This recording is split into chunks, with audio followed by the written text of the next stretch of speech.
ஆச்சி அதிரசமா விடுங்க, கையில தட்டி சூடான எண்ணெயில பொரிச்சா அதிரசம் ரெடி.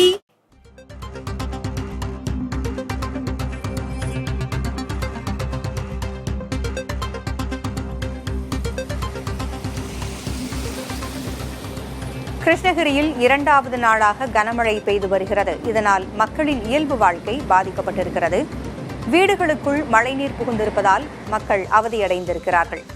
கூடுதல் விவரங்களை வழங்க செய்தியாளர் பழனிவேல் இணைந்திருக்கிறார். பழனிவேல், இரண்டாவது நாளாக அங்கு கனமழை கொட்டி தீர்த்து கொண்டிருக்கிறது. தாழ்வான பகுதிகளில் இருக்கும் வீடுகளில் எல்லாம் நீர் புகுந்திருக்கிறது. அங்கிருக்கும் மக்கள் அங்கிருந்து அப்புறப்படுத்தப்பட்டிருக்கிறாங்களா? பாதுகாப்பான இடங்கள்ல தங்க வைக்கப்பட்டிருக்கிறாங்களா? என்ன விவரம்? பூங்குழலி, தமிழகத்துல வளிமண்டல கீழடுக்கு சுழற்சி காரணமாக மழை பெய்து வருகிறது. அதன் எதிரொலியாக கிருஷ்ணகிரி மாவட்டத்திற்கு மஞ்சள் வண்ண மழை எச்சரிக்கையானது விடுக்கப்பட்டிருந்தது. அதன் அடிப்படையில் கிருஷ்ணகிரி மாவட்டத்தில் கடந்த 2 நாட்களாக பரவலாக மழை பெய்து வருகிறது. நேற்று முன்தினம் சுமார் 10 மணி நேரம் பெய்த மழையால் கிருஷ்ணகிரி மற்றும் சுற்றுப்புறங்களில் மழை வெள்ளம் சூழ்ந்திருந்தது. இதனிடையே நேற்றைய நள்ளிரவு முதல் கிருஷ்ணகிரி மற்றும் சுற்றுப்புறங்களில் கனமழை பெய்தது. இடி மின்னலுடன் பெய்த கனமழை காரணமாக நகரில் பல்வேறு இடங்கள்ல மழைநீர் தேங்கி இருக்கக்கூடிய காட்சிகளை தான் நம்ம பார்த்துக்கிட்டு இருக்கோம். இப்ப குறிப்பா பாத்தீங்கன்னா 12 சென்டிமீட்டர் அளவிற்கு மழை கிருஷ்ணகிரியில் பதிவாகி இருப்பதாக வானிலை மையமானது அறிவித்திருக்கிறது. இந்த மழையின் காரணமாக கிருஷ்ணகிரியில் இருக்கக்கூடிய ராஜாஜி நகர், முல்லை நகர், அதே போல் டான்சி வளாகம், தர்மராஜா கோயில், பழையப்பேட்டை போன்ற நகரில் முக்கிய இடங்கள்ல மழைநீர் சூழ்ந்திருக்கிறது. சாலைகளில் மட்டும் இந்த மழைநீர் சூழ்ந்தில்லாமல் குடியிருப்பு பகுதிக்குள் சூழ்ந்திருக்கிறது. குறிப்பாக ராஜாஜி நகர் பகுதியில் இருக்கக்கூடிய குடியிருப்புகள் கிட்டத்தட்ட 20க்கும் மேற்பட்ட குடியிருப்புக்குள் இந்த மழைநீர் புகுந்தது.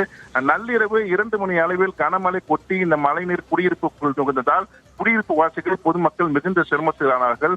இரவு முழுவதும் உறக்கமின்றி மொட்டை மாடிகளில் தஞ்சமடைந்தார்கள். தற்பொழுது வீட்டுக்குள் இருக்கக்கூடிய மழை நீரை அப்புறப்படுத்தும் முயற்சி எல்லாம் அவங்க எடுத்துட்டு வராங்க.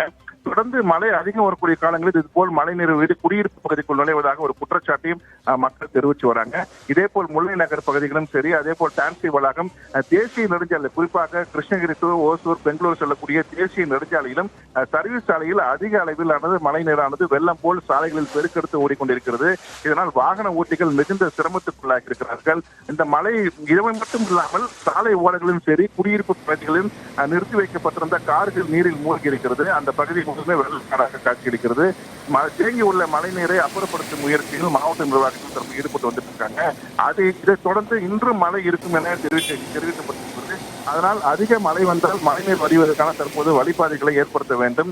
குறிப்பாக நீர்நிலைகளுக்கு செல்லக்கூடிய கால்வாய்கள் ஆக்கிரமிக்கப்பட்டிருக்கிறது, அவை அகற்றப்பட வேண்டும் என்பது பொதுமக்களுடைய கோரிக்கையாக இருக்கு. இந்த மழை நீரால் பொதுமக்கள் மிகுந்த அவதிக்குள்ளாயிருக்காங்க. பூங்குழலி, தகவல்களை வழங்கியமைக்கு நன்றி பழனிவேல். ஆச்சி அதிரசமா விடுங்க, கையில தட்டி சூடான எண்ணெயில பொரிச்சா அதிரசம் ரெடி.